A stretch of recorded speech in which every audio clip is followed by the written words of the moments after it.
you. Recording. For those of you that don't know me, my name is Rosie. I'm a staff member at NUS. I'm the Union Development Coordinator, and my responsibility is student opportunities. So I look after most of our programs that relate to student opportunities. Student opportunities is student fundraising, volunteering, societies, sports, student media, and student enterprise. So basically all the fun stuff that happens in student unions. That's what I look after at NUS, and by two people who are also going to introduce themselves. Hi, Chris Waugh, and I'm a second year activities officer at the University of York Students' Union, and I sit on NASFA, which is the National Student Fundraising Association, which you'll hopefully know very well by the end of this webinar, as the training and workshops officer. Hi, Horna. I'm also from NASFA. I'm a first year officer at the University of Derby Students' Union, in charge of the community, and I sit as the media and communications portfolio on NASFA. Thank you. So here's a picture of them and our names. There's two missing. Yes, our chair, James Wurr, from LSE RAG, is unfortunately missing, and Dave Charles, who's one of our ordinary officers from Bristol RAG, is also missing. They both contributed to the guide that we'll be talking you through in a second. Yeah, a little picture of them the day they got elected at RAG conference last year. So do you want to do a bit of a pitch at RAG conference? So in these roles, because we were elected at last year's RAG conference, so any students or staff that are interested in student fundraising should definitely consider a position on the committee, which they can do at the NASFA AGM, which takes place at RAG conference this summer. In August, yeah. So today, we in US run weekly webinars, and I try and run a webinar a month that is to do with student opportunities. And I asked NASFA if they would come and join me for a webinar, because there's been some really interesting stuff, and NUS and NASFA work closely together. We support NASFA. We help with their meetings, and we help to offer advice to them so that they get lots of good things done. And so we invited NASFA today to share some of the things that they've been doing. So if one of you wants to talk a bit more about that. Yep. So our focus this year has been looking at how we can support RAG across the country. And so we've been creating some student fundraising guides that we have a resources hub on our website, which is on, and we are launching today. You are the first people who will get to see these. Yeah, and we're looking to add to these guides as we go on. So today you're going to get a brief introduction to some of the guides, which you can chase up more information on our website. If there are any other guides you'd like to see, please let us know, because we can go away and work on those. But today we're going to cover a little bit about how to start a RAG, which is something that a lot of people are looking into, and how to grow it. How to run successful bucket collections, which are a staple of many RAGs and student fundraising groups. How to safe jailbreak events. If you aren't aware of what a jailbreak is, then prepare to be excited, and then a little bit afraid, and then excited again. Because we're going to talk you through how to run them safely. And we're also going to share some of the fundraising ideas that are on the bake sales that you might typically associate with RAG. So any questions? If you've got questions now that you want us to cover in the webinar, then pop them in the chat bar and we'll try and cover them as we talk. Otherwise, if you've got questions as we're speaking, just let us know and we'll try and cover those. So to start a RAG, Amy.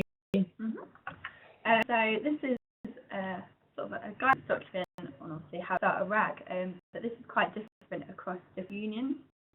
So what we've broken it down in our guide into sort of the start, the committee structure, how charities are chosen to fundraise for, and also how you finance fundraising.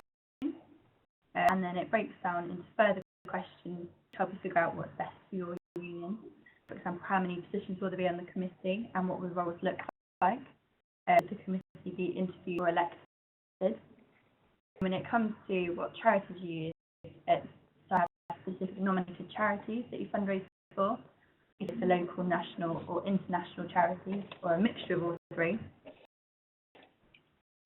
And charities are chosen if that's done by a committee or the wider student body or even the local community.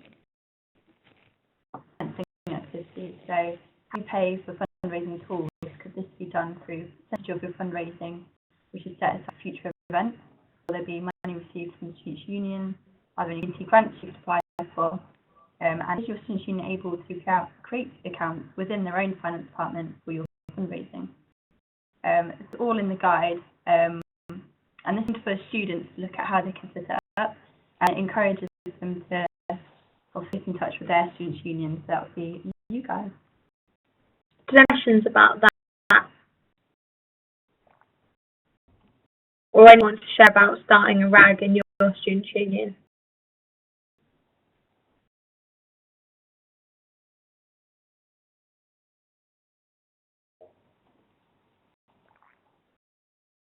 No? Okay. So, shake your bucket for RAG, which is actually quite a funny joke, because one of the key things when you're doing bucket collections is to not shake your bucket, because it will class as disruptive, pestering. Yeah. So a few years ago, I think it was Loughborough Students' Union. Yeah. They make a video every year about SABs, so the new SABs that have started, and the SAB did a embarrassing shake your bucket for RAG song dance thing as part of it, and that's where the shake your bucket for RAG titles come from. In seriousness, we at NASFA have written a really good guide. It's very thorough about what you can and cannot do when you're doing bucket collections through with student fundraisers. And we've split this into before, during, and after.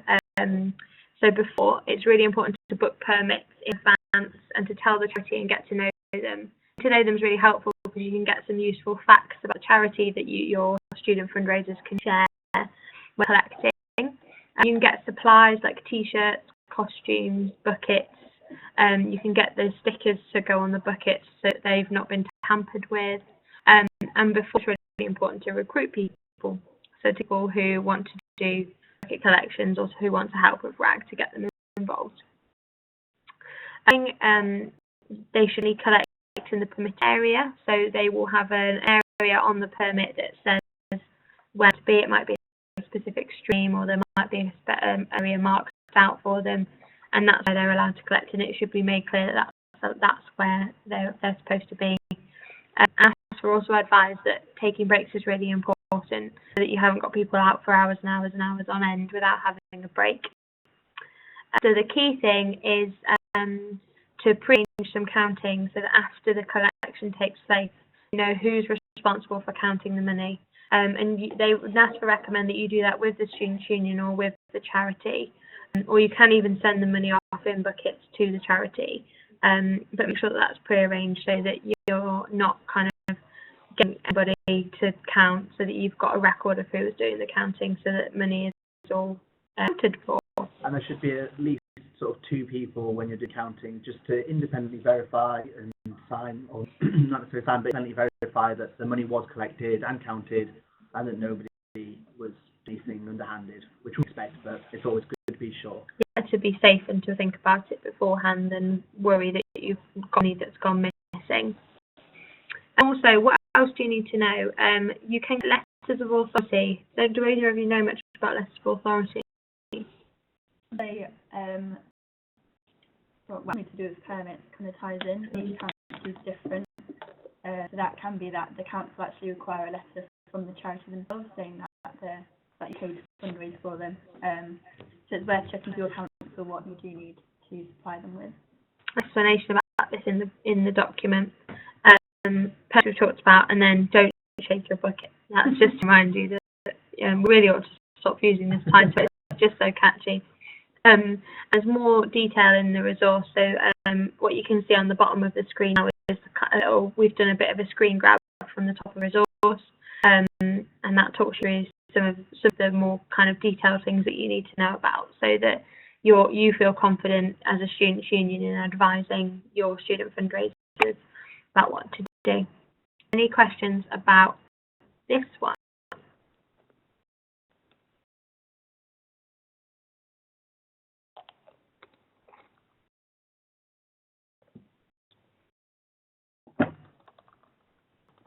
No?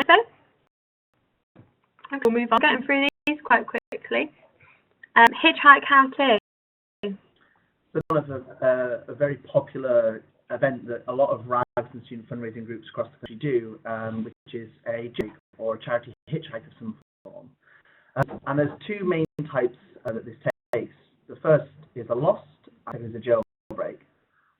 It is where you take students in a blood sort of coach, put some bloods on them, squirt water pistols on the way, disorientate them slightly, a place somewhere in the UK, kick them off coach, and they have to get from wherever you are to their way to back to SU in the time allocated, and the first one back is the winner.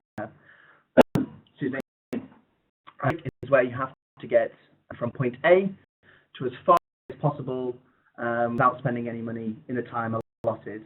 Now, there's obviously objectives essentially a reverse loss, as pros and cons to both, which we a little bit within the on the resource guide on the resource website. A loss normally has a smaller fundraising target than a jailbreak, and the advantages of a loss are that there is a guarantee that those students are getting back to get to your SU, and it's contained within the UK. The disadvantage is that it sometimes requires a lot more setup, a lot more preparation, because you have to organise the coach and the destination. With the advantage of the jailbreak is that once the students are away, they're on their way. How does the EVA make money from SU? Essentially, the students have to raise sponsorship to part. So there's an initial sign-up fee to get commitment, so it might be 10, 15, 20 pounds to sign up, and then once you've got that signed up, they arrange themselves into teams, normally of 3 or 4, and then they raise money for the charity that you selected, setting a target of 100 and something pounds normally. Once they raise that money, they're okay to go on the event. So it's a really popular event with a lot of students. It can be an incredible experience, and it's kind of one of those things that you only really get the chance to do during your time at university, because it is so unique and so different. A lot of students' unions are starting to do these. And to brief up, is it safe? One of the first things a lot of staff members hear when the RAG comes to them and says, we've heard about this thing, it's called a jailbreak, it's called a lost, want to do it, and then the alarm bells go off about safety and insurance and stuff. Well, NSLA, which are the NUS for providing insurance, do cover jailbreaks and losts, but it's always important to double check with your own insurer, because normally it has to go in with its event as an own separate thing to make them aware that you're doing that.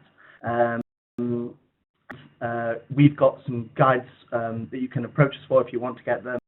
Cover risk assessment as an example that we've come across from best practices from various different SUs that you can explore. The other point to mention is about tracking the participants. This can be done in a multitude of different ways.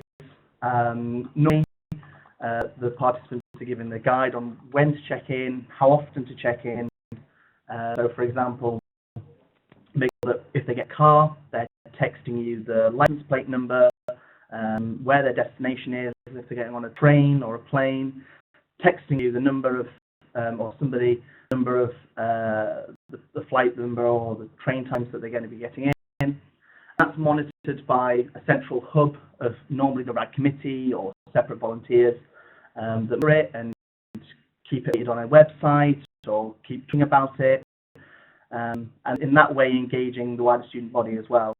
There's also systems out there that you can find that do a lot of this for you, such as Student Jailbreak, that allow that. It's important to make sure that all the students undergo a safety briefing where you cover this in depth. York recently ran their first jailbreak, or our first jailbreak this year. We made sure that anyone who wanted to take part attended the briefing, recruitment talk where this was covered, that they were all given a guide that we talked them through at the departure. So we told them at least 3 or 4 different times exactly what the procedure was. Most of the time, I don't think there's really been any cases of anything going wrong really with the jailbreak that I've heard, and it's been run at different SUs for years. So that's a sort of brief view of a lot of it, and there's a lot to cover around them, and the guide is incredibly detailed around that. Guide covers in detail the difference between the lost and the jailbreak, and it gives examples from Bristol, because it was written by Dave from the committee who's based at Bristol RAG. It gives examples of how they did it in detail, like each step, and talks about the different ways to do tracking and what you need to include in fundraising and promotion and teams. It's very long. I think it's the longest guide that you've done. But yeah, the safety thing is the bit that's really it's just us. All of the guides were put on the NASFA website last night, and you're the first to get this taste of them now. So they're online now. Yeah. And it's about hitchhikes, jailbreaks, lost, shaking, briefings, insurance. To say the risk cover with it, and I think one of the important things to know is that it is a very unique event, because it's not really covered by other societies or anything else. It's so unique to RAG, so it is quite an exciting one. And I know that, for example, at York, we had 9 participants that raised £12,000 in total for and charity, which is an incredible amount for any RAG to be raising with one event. And it was unprecedented, the sort of engagement we saw across the student body. The question in the chat about how we access the risk assessments, some of these that you can get by emailing us. That's nationalsf@gmail.com, and if you email us, we can send across an example risk assessment. All of NASFA's contact details at the end of the slide set as well. So the reason we haven't put the risk assessments online so that you can just download them is because they, for us to put them online, that's us saying they're perfect. They're not necessarily perfect, they're just examples that different student unions have used. But if we put them on, then and your NASFA are then legally liable for those risk assessments. So that's the reason they're not available. But NASFA have those accessible for you to have them by email. And Ed asked, how did the tracking work at York? So we used a tracking system that's ran, that's called studentjailbreak.co.uk, I believe. And we founded that Ben came from running jailbreaks within student unions. I think he's originally from Bristol RAG. And so it was a student-led, essentially, product that's been set up. And what that allowed for was an automated system online that students could text into with their location message. That allowed it to appear on the website that we had, and you can see examples. If you go to york.studentjailbreak.co.uk, you'll be able to see what we had. And because we iterated time and time again, and the students had to be checking in with us about where they were, what kind of getting in, what flights they were getting in, it was really easy to keep track of that. We also made sure that we kept a log of how often it was that were required to check in with us. So we said every 2 hours they had to let us know what they were doing, if they were going to be doing something like when they were going to be in the air, or they were going to be taking a break or something like that, to let us know beforehand, and when roughly they were going to be landing or waking up. So you, okay, well, they haven't texted us in a couple of hours, but we do know that they are on a flight, or they are sleeping, so it's fine. They'll text us when they wake up. And then we just text them to say, please can you update the system and check in again, and made sure that we called them if any issues beyond that. Important that we also made sure that everyone that went had a fully charged phone and a European adapter, the European plug-socket adapter, so that if they got somewhere, they could make sure they could charge to keep up to date as well. And we took contact numbers for all of the participants and what phone they'd be using, see which team they were allocated to as well. So hopefully that answers that question. Did your furthest students get? Our other students got to Istanbul, Wow. which is pretty amazing. That's cool. And then competition doing theirs the same weekend, but about 12 hours behind. And I was, teasing them about how far they might get. And then just as I started to do that, they confirmed that one of their participants was off to Shanghai. Wow. So that quickly silenced me. Oh, never mind. Are there any other questions about this area from anybody else?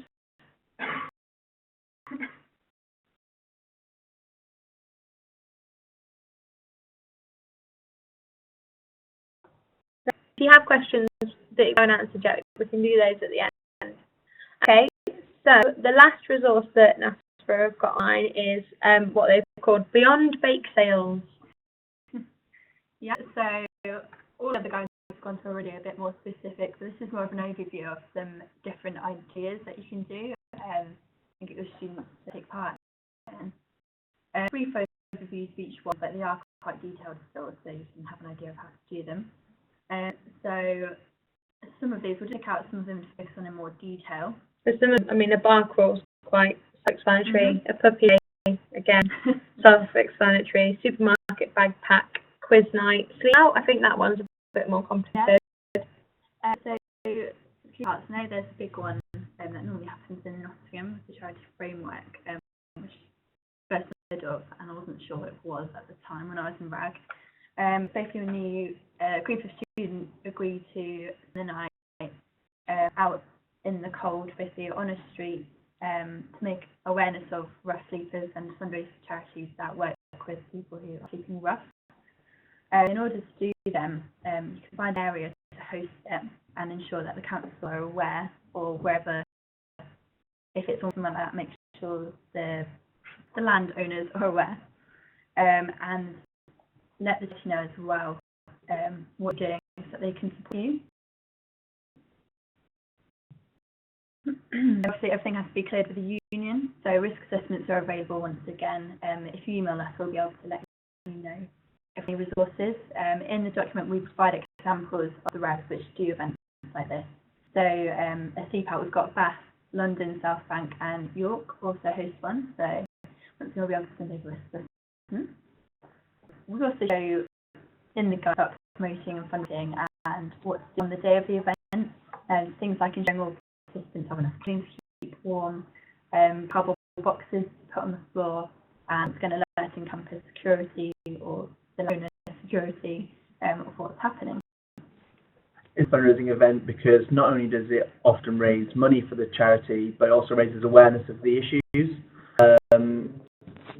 Sometimes a bar crawl, whilst can be excellent for its own reasons, it doesn't really raise necessarily the issues around the charity, but this raises an awareness as well as actually raising funds for the charity, which is very important. Another event we've put on here is Get a Tin, Bring It In. So this is just sort of an interesting name for a food bank, basically. But I quite like it, it's catchy. So charities to support once in this works quite well with homeless charities. And you can set collection points where tins can be dropped off. Aim to have one central point on campus, and then that means it's generally more accessible. Limit for this as well, so a week is a good length of time for the event. After you've sort of filled up a box, a trolley, whatever it may be, with tins, you can then deliver them to charity or perhaps even a local food bank that will need them. This is at the end of term when students are moving out and are likely to have loads of stuff in their cupboards that they haven't eaten. So I think this one's interesting because RAG and student fundraising is about fundraising, but actually this is more of a giving part of RAG, isn't it? Because you're giving things rather than necessarily raising money, which is fun. Yeah. Something that we did sort of similar, touching on what Rosie said about when students are moving out of halls and things like that.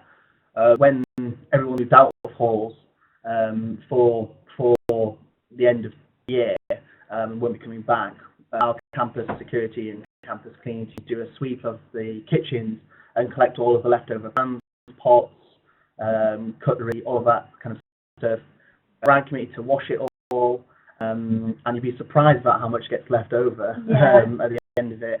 And then we can often do that if it's necessary to some places, or sell stuff that we can't at the start of the year on moving days, because a lot of students might have forgotten to bring some of those essentials or fancy a bargain. So that's sort of another way of approaching that kind of topic. Yeah, good idea. Something we'll look at is live below the line as well. This is where a group of students get together and they live on less than £1 a day, which is what 1 billion people experience across the world every day. Someone is picking a charity to fundraise for and setting up a fundraising page for this. Choosers who work with those in poverty or less fortunate.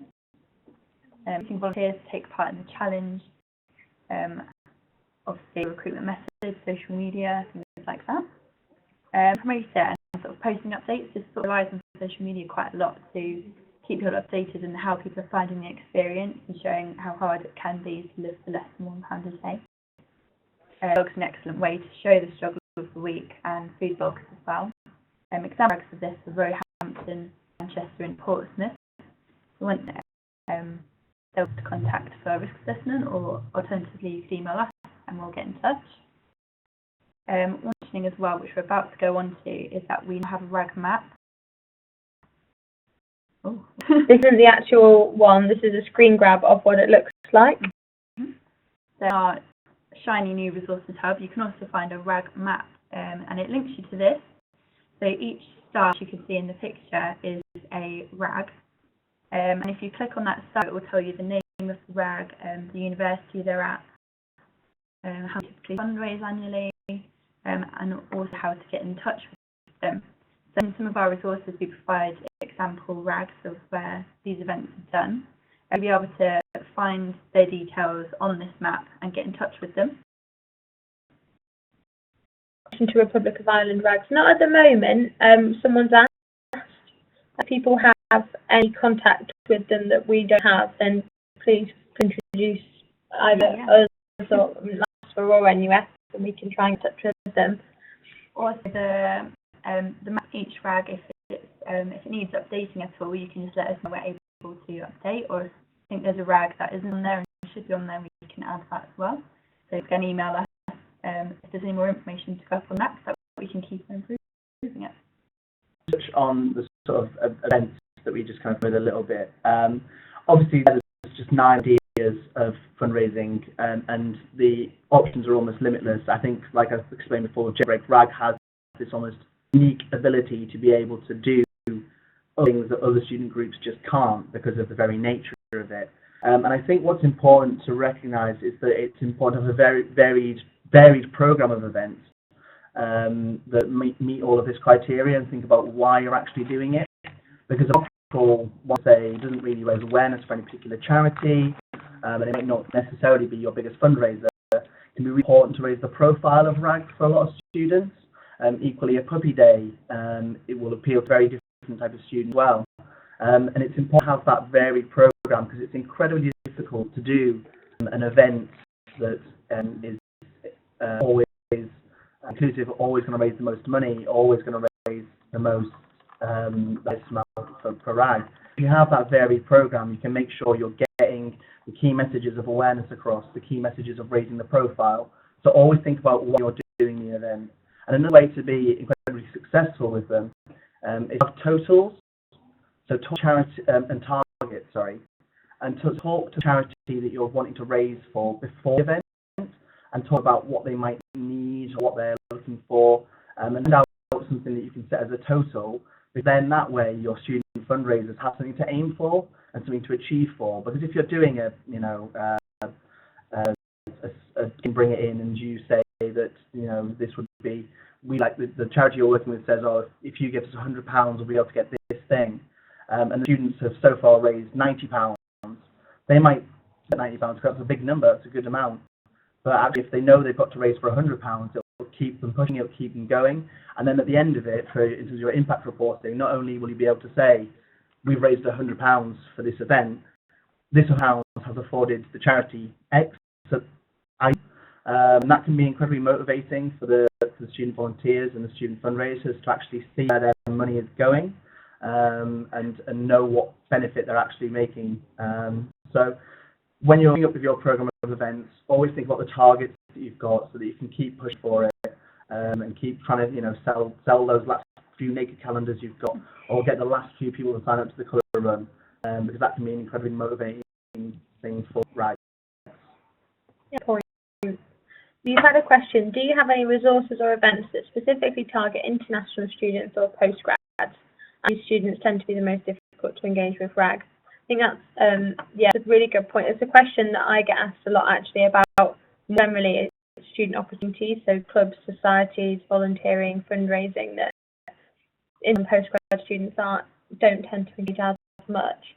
One of the things that I often advise is, I know that in Leeds and Sheffield they do a Give It a Go programme, and they reported to me that the Give It a Go trips were really, really popular with international students. So you do that as a RAG event, so you could say, organise a coach trip to a local castle or something like that, and then you charge a few pounds more than you need to cover the costs, and then the profit from that can go to RAG. And I know with international students, anything where they get to kind of see the cool sites or immerse themselves in the culture of the area that they're living in is always really popular. I don't know if you two have any other suggestions. Yeah. We've an international society and normally fundraise for RAG by hosting a sort of world buffet. So they all bring in and they cook or buy in food from their own culture back home. And basically it's just an evening of sort of sharing their culture with other people in the society, and they invite sort of everyone as well. It's not just society members. That's always a really good fundraiser. They kind of just charge for the plate, and then people help themselves, and it's really good. Everyone loves the buffet. Yeah. That's similar to what I would do. I wanted to touch again on the Joe 8 because that can cause a problem sometimes with international students in terms of their visas and what they have in terms of European health card and access to that. Actually, the team that got furthest away from York, the team that got to Istanbul, one of the participants was limited to where she could travel to. She had an Iranian passport, but what she said was that once they're quite lucky and that they were able to find to Turkey for the price they'd managed to raise, managed to blag. She really enjoyed the travelling around the UK bit because she hadn't seen a lot of it before. They were in Cornwall for a little bit of time.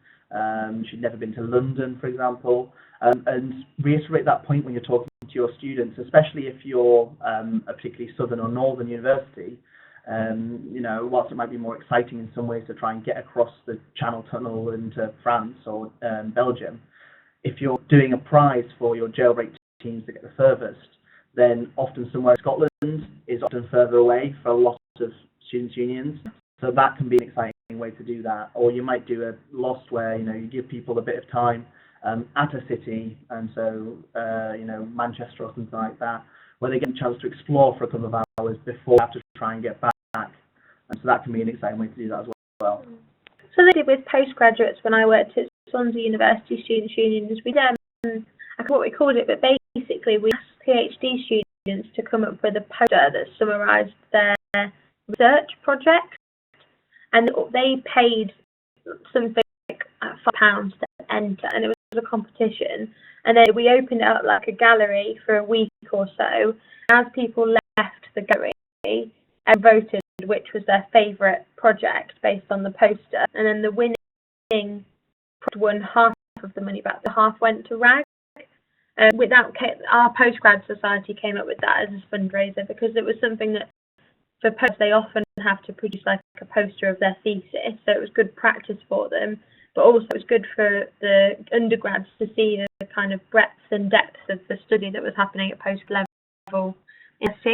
It was a niche idea, but it worked really well, and we didn't raise thousands and thousands of pounds. I think we ended up raising something like £300, but more importantly, it engaged postgrads with RAG, and they the first things they did with the Students' Union that was a successful event that wasn't just a cheese and wine party, because that's all our postgrad society had done before then. Questions from anyone? Any listening at what you've done with your international postgrad students?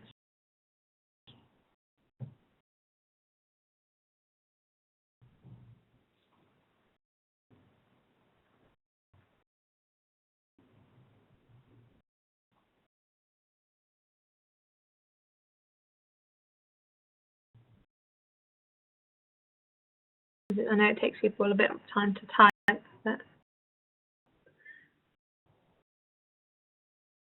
no. Oh, Elliot said internationalisation green GI. I'm guessing that's Green Impact. Help to put together an international recipe book. That's a good idea. And then you could charge for it. That would be fun. And I think just continuing from what was covered about trips, raids to prove popular with international students, particularly Edinburgh and London. That's a good idea. If you do a raid, so a big bucket collection in a different city, it's a great chance for them to go and get on a bus and go to another city. So that's a really good idea. Anyone else?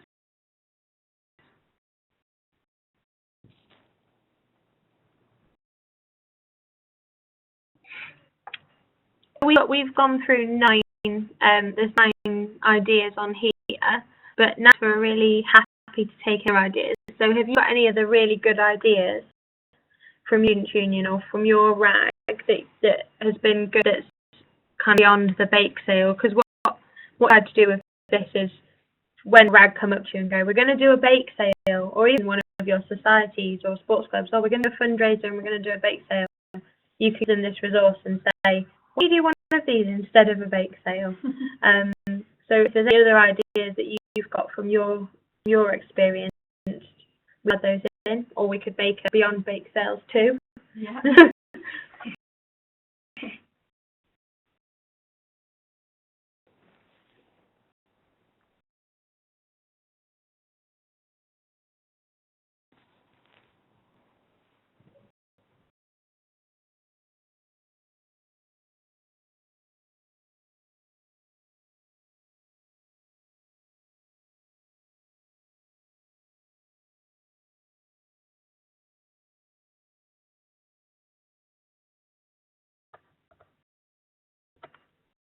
I think we'll stop there. If anybody does have any suggestions. Oh, Elliot's just sent in a suggestion for this week, a charity apprentice event working with our volunteering department to approach another charity shop, send students to pick up bargains, and then have a pop-up shop on campus to raise money for the charities. Oh, that's an idea. Yeah, so almost like bring the charity shop to campus. That's a good idea. Another kind of idea building off that is that doing the idea of a swap shop, becoming increasingly popular events and things that are Facebook groups really at students' unions. I know York Uni Swap Shop is a hugely popular Facebook group where people are constantly selling wares. Even if you just organise a table, organise a room where, akin to a fair, people have stalls, people pay, a couple of pounds to have a stall there, and they can keep the money or donate the money, or however you want to work out how you make the money from that. There'd be a couple of pounds to have a stall and sell their wares, sell their other stuff, go in and barter and swap things that they have. They've been really popular. A lot of them are really popular when we've done them on campus. And so you should try and see if your students have an online group of that you can bring to campus already. A swap shop where you take things you don't want and run them over at the desk, and I gave 5 items, so you 5 tokens, and then you go in and you've got 5 tokens to get 5 things. Really good. Kevin said they ran a Zumbathon for children in need, which was really successful, and one of their volunteers was a qualified instructor, so that's helpful. That's a really good point about using the skills of your committee and using the volunteers and their interests and what they're good at to be able to do fundraisers. So that's a really good example of that. And looking into societies as well, and what societies like AIM's done with international groups, fun events and food and stuff. If your societies have something that they can do that might be part of an event, and tap into them, because that's instantly a whole of the group that become aware of RAG, become aware of principles, and coming out of it as well. Okay, so we've got a couple more minutes. If there's any other questions, either about the resources that Chris and Amy have talked about, or just general student fundraising queries. The resources, as we've said, are on the NASFA website, and you can see on the screen now NASFA email address and their Twitter handle, their Facebook name, and their website. But they've also got Snapchat now. Yeah. What's your Snapchat name? same as Twitter handle, so National SFA on Snapchat. And they're very good snaps. I follow them and they're funny. And we also have Instagram as well, which if you search for NASFA, that will come up too. And that's on Instagram as well. So they've been good with the social media. On the website nasfa.org.uk, you can see information about the committee. They put their minutes from their meetings online there, and these 4 resources that we've talked about today are up there. And also, I think you've just started doing events too, haven't you? Yeah, so you can see the upcoming events or things that are sort of relevant fundraising regions. Yeah, that are coming up. Conference in August. You can get tickets now, and that's always fun. And as staff, you're welcome to attend. I will be running a staff networking workshop at the event where we get together and talk about fundraising and what it's like as a staff member supporting student fundraising. And also, Chris and I on the 1st of June are running a day for charities called Fundraising University. And it's for charities that want to work with students or students' unions who probably haven't done that before, don't have much experience working with students. NASFA and NUS have written that together, and it's on NUS Connect and on the NASFA website. So if you know any charities that have contacted you that maybe don't seem very experienced or ask the wrong questions, or even if they've tried to work with your RAG before and have failed, let them know the course, because that's exactly who it's for. Because what we would like to see is more charities having good, active and meaningful relationships with student fundraisers and with student unions. Yeah, that is it. Thank you to NASFA. Thanks to Chris and Amy for coming and helping the webinar today and for writing me really good resources. Thanks for having us. Well, you're welcome. If anybody does have any questions, we've got a couple more minutes now before we wrap up. Or you can email NASFA, or if it's about an thing, my email address is on the bottom too. So we'll just in a minute or so, just in case anybody has any questions, and then we'll finish up. But thanks for listening, and I hope that the resources are going to be really helpful to you. And if there are any other resources that you want to see, or any other guides, because we want this to be an ever-expanding resource with what's useful for RAGs and student fundraisers. So if there's something that you think missing, that you think would be beneficial, whether that's for you staff or for the students or for committees, please let us know, and we can look to include something around that in the resource. So that's nice. See you at RAG conference, Elliot. I think now.